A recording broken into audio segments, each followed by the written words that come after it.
Thank you for being here. Want to start by, again, one more time thanking the fans at Autzen, making it a special year in 2019. And, anytime you could close out a season undefeated at home means a lot. It means a lot, and they're certainly a huge part of it. They had a huge role in making that happen.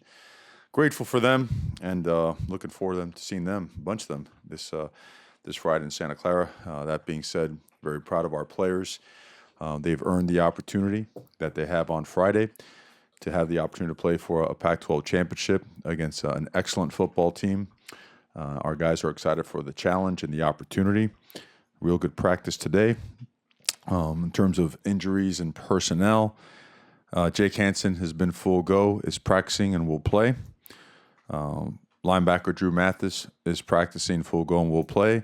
And Dawood Davis practice half of practice. He's still to be determined later this week. Aside from that, open to questions. Front left, James. Going back to last Saturday, Mario, to the passing game, how much of it was, looking back at film, on execution? How much of it was on any play calling? Because at least in the first half, there was a lot of dependency on second and long passing. And while over the course of the season, you guys have done very well on second down passing and in third and 7 and 9, third and even 10 plus passing. When it wasn't working and the ground game was, do you think you should have gotten away from it even earlier than you did? And how much of it was execution?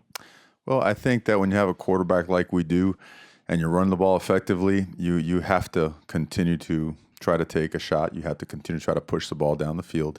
Not all of it down the field, but you still have to make sure that you maintain some type of balance so that your running game continues to be effective. But, we didn't perform to our standard. We know that. We gave up some really routine situations and opportunities that we usually convert on, and it's not good enough, and it's on all of us. It's a little bit of everything. So, as you know, we don't play the blame game over here, but you've seen enough tape to know that, the things that we've done really well, we were off, and we were off not by much, but off by this much means that you gave up 21, 28 points that you could have scored and should have scored, but we didn't do it. So there is no comfort in almost doing it. Just got to get better. Mario, Kyle Winningham mentioned on the coach's call that his defense has played the fewest snaps of any in the country, 600 and some snaps, and obviously they're fresh. Do you think time of possession is a big deal in this game, or how do you kind of view that stat? The time of possession is important in any game. Some games obviously roll differently than others. Part of them having so few snaps is they get off the field quickly, right? They are statistically the best or right at the top of, the very best in the country in just about every defensive statistical category. And at the same time, their offense does a great job, controlling the line of scrimmage, controlling the clock as they need. They've kind of had their way offensively. And at the same time, they push the ball down the field. I mean, they take some shots. They're very accurate with their downfield stuff, created explosive plays a number of different ways. And that combination is a very difficult combination. And so when you enter a game like this, your plan has to, be ready to take on those particular aspects, because if a team like that has their way and plays to their strengths, it makes it a difficult situation. All right, Jerry. Yeah, Coach, against Arizona State and Oregon State, the offense basically scores one touchdown each in of the games in the first three quarters. How much is there any correlation between Jake Hansen being out? As you looked at you always have missed assignments you looked at every game, but were there more, or how much of an effect do you think? That's the one common denominator you would think in the offense, that he wasn't there. Well, Jake is an excellent player. I think anytime you lose a guy that touches the ball on every single play, there's going to be an impact. There's going to be an effect. But I thought that Calvin Throckmorton played really, really well. So some of the hiccups that we have had, I wouldn't say it's due to that. I'd say it's the simplicity of making sure that the margin of error on your execution has got to be minimized, especially when you come down the stretch and you're playing down towards the end of the seasons, when there's enough tape on you, where sometimes teams could zero in on you, and sometimes you just got to make sure you execute because guys are playing well. So, but either way, we know we gotta do a better job. We've had some really great moments this year, and judging by today's practice, the things we're doing, feel confident that our guys are ready to play and play well. All right, Julie. What does it mean to you personally to take this program, this team back to a Pac-12 title game? Well, I'd like to think of it first and foremost as like we have taken it. I don't live a very humble life, and this is a collective effort. Everyone's involved, everybody. I mean, from the guys up in those lifts up there filming practice and some of that weather that we go to, the nutritionists and whatnot preparing the hydration drinks. This is it's such a collective. I mean, I'm talking about a very family-driven organization, and I'm excited for everybody, and at the same time, still just very hungry because we feel like the trajectory is just it continues to go up and up and up, and at the rate at which our players are developing, both in the classroom and on the football field, at the rate that we're acquiring talent, it's just really exciting. It makes you want more and more and more. So, when we got here, obviously there were some things to fix and get on track, but Oregon's been great for a long, long time. And so we feel very obligated to uphold that legacy and that standard, and we're driven to do so. From Middle Warren.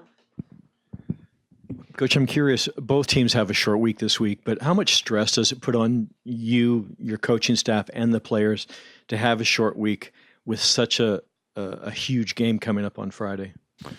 Well, it's a good question. You certainly can't squeeze an extra day in there because you could probably hurt your team more than help it.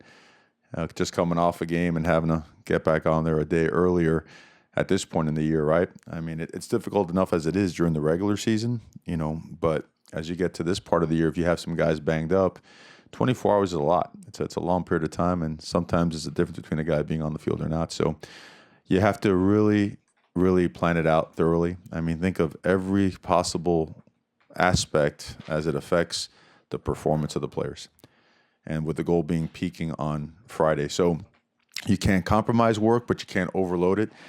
You have to stay physical in practice, but you can't overdo it. So we find that balance, and we depend on our sports science team, and at the same time, we depend a lot on our old school mentality that there's no substitute for working, right? There's no substitute for effort and for physicality. And, we totally understand that we are playing an extremely talented and physical football team, and that our team always knows that nothing but our very best will ever be good enough. Front left, James. With the last two games, Mario, there's been a little bit more of a possession style of offense from both ASU and OSU. Obviously, Stanford tried that earlier in the season as well. Is there a concern at all that, I understand usually there's a talent gap associated when teams employ a possession style that probably won't be the case Friday or in the postseason? Is there a concern at all, though, strategically, because that does put up, for instance, the kicking game, it puts more stress. Mm-hmm. And does that, when the kicking game is having a hard time in the red zone, put more stress on you in the decision-making of whether or not to go for 50-50 on a kick and it's worth 3, 52-47 and potentially 6? Does possession style of offense combined with your kicking game just present some challenges? First, he's talking about stress. You're talking about pressure. I mean, this should be a very exciting moment. Let's talk about excitement and enthusiasm about playing for a championship and the opportunity. Teams play so different defensively in this conference. This is about as a wider range of defensive schemes as you'll ever see, right? You play against Wazoo, and they're whipping movement and pressure from all over the place. You play a Washington, they're sitting those 4 eyes and trying to knock you back, all right? You have some teams that play a combination of both, but all very, very different. So what you do offensively, you got to put yourself in the best position to have an opportunity to just keep the sticks moving and create big plays. And sometimes it requires tempo, and sometimes it requires you to find the best play or have plays called that have options without over-optioning yourself either, too, because you could option yourself right into a negative play if you're not careful. So there's a balance here. There's a balance. And for us throughout the week, we find what we feel our team, our offense is doing most effectively, where we can expose a particular defense, and we roll with that. And while we do that, we also implement all the adjustments to the answers that we expect to see from dating back to, way back in old Oregon when teams have played against tempo, when teams have played against a slow it down offense. So, but we feel confident about that plan, and that's how we roll with it.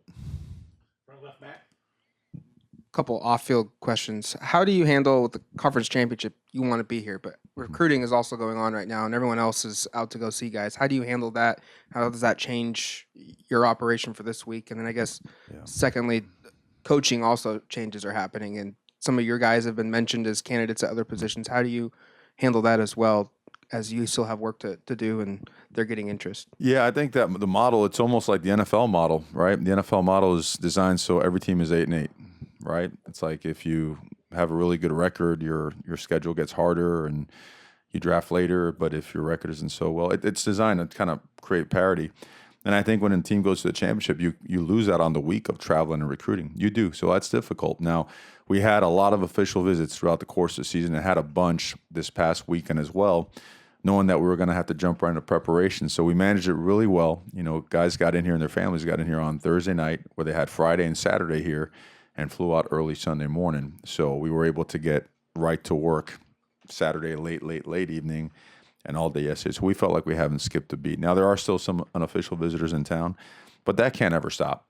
You know, that can't ever stop. You have to be able to balance both, even if it requires you, you know, to really cut back on your sleep time, whatever it takes. You have to do it. That's just our philosophy. So that being said, the coaching carousel, I mean, that's never going to go away. It's always going to be what it is. And we have really good relationships in here, and opportunities are going to come up for coaches. And I'm always in favor of helping guys if they have a better situation, a better opportunity to better their careers as it relates to their goals and their families. Now, I can't agree that there's any better opportunity than being here at Oregon, right? So I'll always be very honest. But I always ask the staff, is like, don't ever let me hear it, you know, on the street. Don't let me hear it third person. I always want to have that type of relationship so that we always know what's up and, you know, feel good about where we're at as a staff, the continuity that we've had. And you always fight to keep, recruit elite staff, because that's ultimately going to make the biggest difference. Hope I got all the answers in there, man. I was trying to, you know. On the right, Jerry. Okay, some excitement about Friday that you wanted There to you talk go. about. All right. Appreciate you, man. The possible too much excitement, considering the bulletin board locker room comments by Utah's tight end. How do you handle, and I understand if you want to say no comment in order to give them some, how do you handle comments like that, stereotype locker room motivation, and would that cause the players to get too excited and have a replay of SC where things get a little too out of hand? Just how do you handle that kind of thing? I think where we are as a program, and we've always been trying to head, is that external motivation is it's a very shallow pool of fuel and passion. It's got to come from within. I mean, if you need extra motivation to get ready for a conference championship game, you know, you might want to, check your pulse and go to the doctor and maybe stay in the hospital for a few days, right? You may not be very well. So for us, we don't get into that. And if you ask our leaders, they will adamantly tell you that they don't care to hear it. It has absolutely nothing with their next rep in practice in Indy. It has absolutely nothing with their next one-on-one rep when the receivers are working with the DBs or your line with the defensive line. So we respect everybody, but we are all about our business, and that's all that matters to us. On the right, Ryan. Mario, do you feel like you and Kyle are kind of kindred spirits in the way you want to build programs with the emphasis on the line of scrimmage, and how similar are these two teams with the senior leadership and you know, winning on offense, defense, and special teams this year? Well, again, it's hard unless you're within the walls of a program to know exactly what goes on. But I've said it, you know, often, is that tremendous amount of respect, you know, for Coach Whittingham and his program and how they play the game, because that's always your resume, right? When you put on the tape, what are you putting on tape, right? How do you play the game? Do you play it with passion? Do you play it with toughness? Do you play it with energy? And certainly, you know, tremendous amount of respect for him and his program. Front left, James. Some personnel questions for them for Friday. Offensively, you didn't face Huntley and Moss last year. They're obviously two of the best players at their positions in this conference. What do you have to do defensively to handle them, since you didn't face them a year ago? And on their defense, obviously their defensive line, led by Anai, is terrific. You have probably the best offensive line. What do you see from that matchup on that side of the ball? Well, I mean, you're talking about two difference makers. I actually watched these guys play in high school.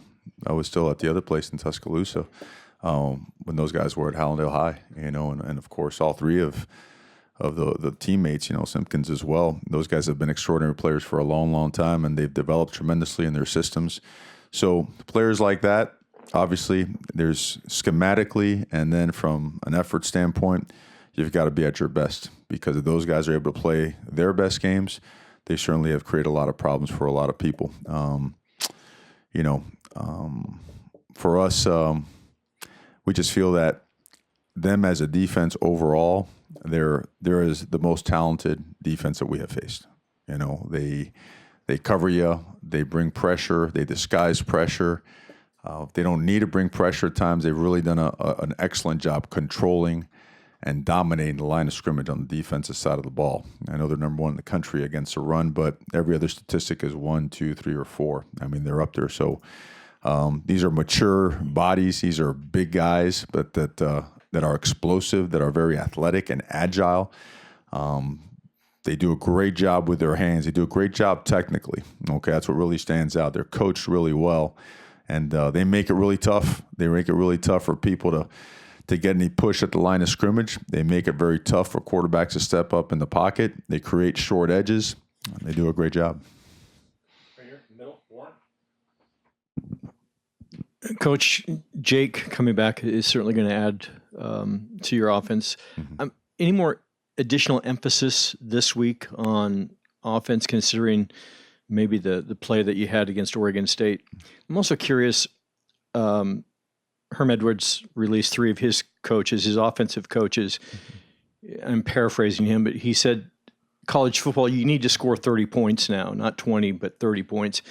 Where do you stand on that? And any other additional emphasis on offense this week? Well, I mean, to me, is we're always going to have our own parameters, and we're also going to make our own decisions as it relates to us. And we follow no other pattern, no other blueprint, Proud of the way our guys and our coaches have prepared our football team to win 10 games and get to this point.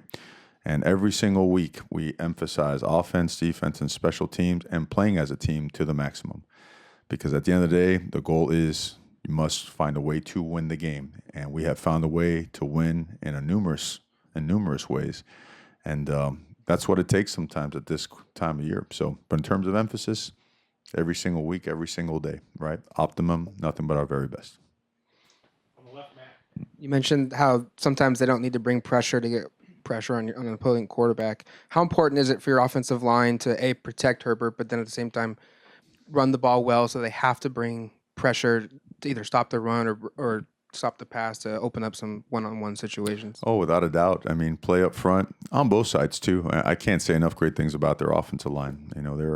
It's a big physical group. Our guys take pride in being a big physical group. So this is what you love a championship opportunity to be, is one team's best against another team's best, and really, really important, right? Always going to be at a premium line of scrimmage play. Time for 3 more. On the right, Jerry. Yeah, would it be an accurate observation to say the other team's bootlegs hurt you a little bit against ASU and OSU, and have you, obviously, I'm sure, will you try to remedy that? But do you think that would be an accurate statement? Well, they got us. They caught us one time in a coverage we felt we had a chance to really make a good play on it. They broke the pocket, and launched that ball out there on a double move and got us. When you study a quarterback, you always want to study, well, which way is he best throwing the ball? Some quarterbacks throw really well when they're right-handed and roll to their right, and not so well when they go to the left. So the protection, the design of the play, the ability to pull a quarterback up, especially one that could run, all that stuff's going to be at a premium now, because if you give, a guy like their quarterback time to throw the ball or to break, contain, and use his feet, that's a problem. It's a problem. It's a double-edged sword, right? But it all begins with eye discipline, right? Aligning the right way and making sure that you keep your eyes on your keys and finish the play. Left, James. Part of to follow up on what Matt was asking before about some coaching changes. Can you confirm that Prentice has left the program Yes. for another opportunity? Secondly, I'd asked Kyle this earlier, but to give you more time probably to hear, that Chris Peterson has stepped down to take a different role at Washington, and Jimmy Lake is taking over. I realize he's a rival, but there's still some respect here, clearly. what was your reaction to what is widely viewed as shocking news today? Yeah, I mean, I just literally got off the field and was coming up here when I heard the news. Tremendous amount of respect for Coach Peterson. And you know what? He's had a great career and certainly wish nothing but the best for him and his family. Back middle. Coach, this is the second time you face a top 15 team on a neutral field. How much does that Auburn game come in the dividends for a game like this? That game was really valuable for us. It really was, because you spend an entire offseason and you really don't know, but you want to know. And your nerves, right, they're through the roof, and trying to find a way to settle yourself and settle the team down. And once you kind of get rolling and you realize we belong in this fight, right? We belong in this battle. That really helped really kind of launch our season the direction that it went. Our guys realized a lot about themselves, what we're capable of, and the more things that we're capable of accomplishing. So it was valuable, as was the rest of the season. And we've applied and will continue to apply all the lessons learned in that game and more.